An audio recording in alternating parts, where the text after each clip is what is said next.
Sensory coding का मतलब होता है कि रिसेप्टर के स्टिमुलस को किसी रिकॉग्नाइजेबल सेंसेशन में कन्वर्ट कराना। इस प्रोसेस को बोलते हैं सेंसरी कोडिंग। कोडिंग का मतलब कोड लगा देना, स्पेसिफाई करना। इस सेंसरी कोडिंग में 4 एलिमेंट्स होंगे। पहला एलिमेंट होगा मोडालिटी, यानी उस रिसेप्टर की नेचर क्या है, रिसेप्टर की इस सेंसेशन की नेचर क्या है।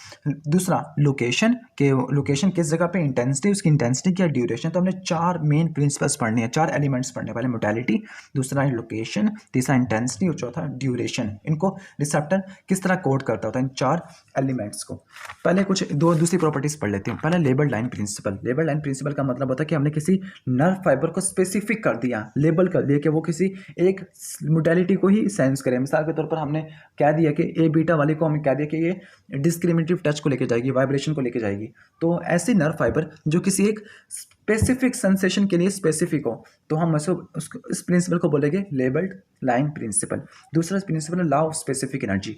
लॉ ऑफ स्पेसिफिक एनर्जी का मतलब होता है कि अगर हम किसी भी नर्व फाइबर को स्टिमुलेट करें, चाहे हम जिस मर्जी जगह से स्टिमुलेट करें, जो सेंसेशन जो वो इवोक होगी वो वही होगी जो उसके लिए स्पेशलाइज होगा। वन सेकेंड, ये लेबल्ड लाइन प्रिंसिपल को डिस्क्राइब करेगा। स्टिमुलेट करने का मतलब चाहे मैं उस नर्व को आर्म में प्रेशर दूं, एल्बो के अंदर प्रेशर दूं, या फिर ये शोल्डर के अंदर प्रेशर दूं, या फिर ब्रेकियल प्लेक्सस के अंदर ही ट्यूमर हो जाए।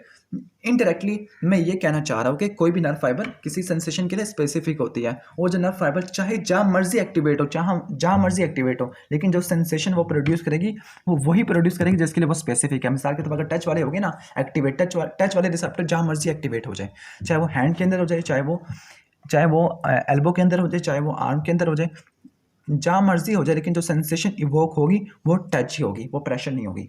अब हम पहली प्रॉपर्टी को पढ़ रहे हैं, उसका नाम है मोडालिटी ऑफ सेंसेशन। मोडालिटी का मतलब नेचर, कि जो कोई भी एनर्जी या फिर एनर्जी के टाइप, हम स्टिमुलस को एनर्जी भी बोल सकते हैं, किसी भी स्पेसिफिक नेचर के स्टिमुलस को सेंस करना, तो उसको बोलते हैं मोडालिटी ऑफ सेंसेशन। ये मोडालिटी पेन के फॉर्म में भी हो सकती है, टच के फॉर्म में, साउंड के फॉर्म में भी हो सकती है, या फिर ये कोल्ड के फॉर्म में हो सकती है। ये मोडालिटी ऑफ सेंसेशन कहते हैं इसको।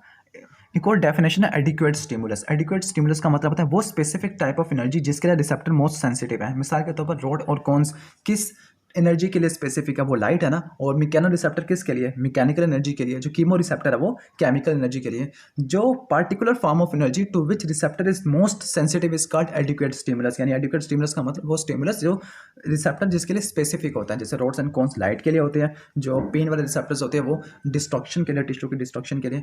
तो ये इसे कहते हैं एडिक्वेट स्टिमुलस। पहली प्रॉपर्टी हमने पढ़ी मोडालिटी यानी स्टिमुलस की नेचर। इसमें हमने पढ़ा था कि adequate stimulus, label line principle और लॉ ऑफ स्पेसिफिक एनर्जी। अब हम दूसरी प्रॉपर्टी पढ़ते हैं सेंसरी कोडिंग में, या दूसरा एलिमेंट, उसका नाम है लोकेशन। लोकेशन का मतलब होता है कि वो स्पेसिफिक साइट हमारी बॉडी में या फिर स्पेस में जहाँ पे स्टिमुलस ओरिजिनेट किया हुआ है। स्पेस में कहने का मतलब जब विजुअल इमेज होते हैं ना, विजुअल जिसको हमने देखना होता है, तो वो तो स्पेस में ही होगी ना। या अगर मैकेनिकल सेंसेशन की बात करें तो हमारी बॉडी के ऊपर लगेगी ना। तो लोकेशन या तो हमारी बॉडी के ऊपर भी हो सकती है, या फिर लोकेशन स्पेस में भी हो सकती है। जैसे इक्विलिब्रियम के लिए हम बात करते हैं, और ये रॉड और कॉन्स के लिए बात करते हैं।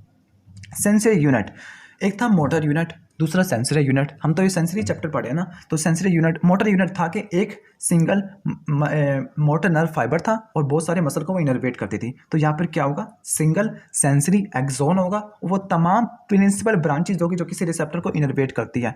तो उन सबको मिला दे तो क्या बनेगा, सेंसरी यूनिट। तो सेंसरी यूनिट और मोटर यूनिट ये थोड़े से सिमिलर होते हैं। रिसेप्टिव फील्ड, रिसेप्टिव फील्ड का मतलब वो स्पेशियल डिस्ट्रीब्यूशन, स्पेशल का मतलब स्पेस के अंदर, वो स्पेसिफिक एरिया जहाँ पर स्टिमुलस अपना रिस्पॉन्स प्रोड्यूस करे उस यूनिट के अंदर, उसको बोलते हैं रिसेप्टिव फील्ड। रिसेप्टिव का मतलब होता है सेंस करना, फील्ड का मतलब स्पेसिफिक एरिया। कुछ रिसेप्टर ऐसे होते हैं जिनकी रिसेप्टिव फील्ड काफ़ी छोटी होती है। ऐसे रिसेप्टर जिनकी रिसेप्टिव फील्ड काफ़ी ज़्यादा स्मॉल होती है, वो रिसेप्टर प्रीसाइज लोकलाइजेशन के लिए इस्तेमाल होते हैं। क्यों? क्योंकि अगर हमने किसी स्पेसिफिक एरिया को एक्टिवेट किया तो वही रिसेप्टर एक्टिवेट हो गए। कुछ ऐसे रिसेप्टर भी होते हैं जिनकी रिसेप्टिव फील्ड काफ़ी ज़्यादा होती है, तो वो प्रीसाइज लोकलाइजेशन के लिए इस्तेमाल नहीं हो सकते। मिसाल के तौर पर बैक के ऊपर रिसेप्टर्स मीजनर और मर्कल सेल से कम होते हैं। तो अगर बैक पे कोई अगर स्टिमुलस दिया जाए तो हम एग्जैक्ट बता नहीं सकते कि एक्चुअल स्टिमुलस दिया किस जगह पे है। लेकिन अगर फिंगर्स के ऊपर ये रिसेप्टर ज़्यादा होती है, फिंगर टिप्स के ऊपर, तो अगर हम वहाँ पे स्टिमुलस दें तो वहाँ पर फिर ये हम बता सकते हैं एग्जैक्ट किस पॉइंट के ऊपर हमारा ये स्टिमुलस दिया गया था। तो मर्कल सेल्स और मीजनल कॉर्पस सेल्स ये प्रीसाइज लोकलाइजेशन के लिए इस्तेमाल होते हैं। एक इंपॉर्टेंट प्रिंसिपल है, उसको बोलते हैं लैटरल इनहिबिशन। लैटरल इनहिबिशन तमाम सेंसरी रिसेप्टर के अंदर अप्लाई होता है। लैटरल का मतलब होता है साइड पर इनहिबिशन। इसका मेन मकसद ये होता है कि अगर हमने जिस रिसेप्टर को एक्टिवेट किया है, सिर्फ वही रिसेप्टर अपना सिग्नल सेंड करे, इसके साथ वाले रिसेप्टर अपना सिग्नल सेंड ना करे, इससे बोलते हैं लैटरल इनहिबिशन। यानी अगर हम लैटरल इनहिबिशन को देखेंगे, अगर किसी स्टिमुलस दिया तो स्टिमुलस को सेंस करने वाला सिर्फ वही रिसेप्टर हो जो हमने स्टिमुलेट करवाया, जो उसके साथ वाले जो पड़ोसी रिसेप्टर्स हैं वो स्टिमुलेट ना हो बल्कि वो इनहिबिट हो जाए। तो इस प्रोसेस को बोलते हैं हम लैटरल इनहिबिशन। लैटरल इनहिबिशन का मेन मकसद ये होता है कि स्टिमुलस के अंदर जो कंट्रास्ट पैदा करना। कंट्रास्ट कैसे पैदा करना कि हमें पहले पता हो कि प्रीसाइजली पता हो कि किस एरिया को एक्टिवेट किया और किस एरिया को एक्टिवेट नहीं किया। तो प्रीसाइज लोकलाइजेशन के लिए और कंट्रास्ट बढ़ाने के लिए लैटरल इनहिबिशन काफ़ी ज़्यादा इंपॉर्टेंट होती है। लैटरल इनहिबिशन तमाम सेंसरी रिसेप्टर्स में होती है। इसके अलावा ये मोटर सिस्टम में भी लैटरल इनहिबिशन होगी।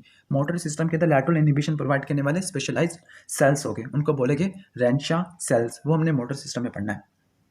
तीसरा पॉइंट है इंटेंसिटी। इंटेंसिटी हमने कहा था कि जो स्टिमुलस की इंटेंसिटी बढ़ती है तो हम उसको कैसे रिसेप्टर कोड करते हैं, वो रिसेप्टर कोड करते हैं उसके एम्पलीट्यूड के फॉर्म में और फ्रीक्वेंसी के फॉर्म में।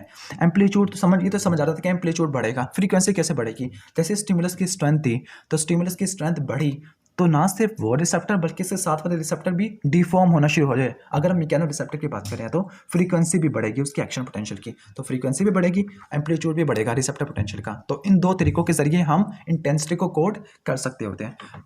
अगर किसी स्टिमुलस के ड्यूरेशन है उसको कोड करना हो तो ड्यूरेशन को कोड करने के लिए हम अडाप्टेशन के प्रिंसिपल को यूज़ करते हैं। फॉर एग्जांपल अगर आप कंटिन्यूस लेवल के ऊपर दे रहे हैं सिग्नल दे रहे हैं और वो रिसेप्टर काफ़ी फास्ट अडाप्टिंग है तो वो तो एक शुरू में तो सेंस करेगा लेकिन इसके बाद वो सेंस करना छोड़ देगा। लेकिन अगर हम स्टिमुलस दे रहे हैं स्लो अडाप्टिंग रिसेप्टर को तो वो स्लो अडाप्टिंग रिसेप्टर तो वो तो सेंस करता रहेगा कंटिन्यूसली। जैसे हमने कहा था मसल स्पिंडल्स होते हैं वो तो सेंस करते रहते हैं। तो जो ड्यूरेशन डिपेंड करती है रिसेप्टर की अडाप्टेशन के ऊपर या फिर रिसेप्टर की डी सेंसिटाइजेशन के ऊपर।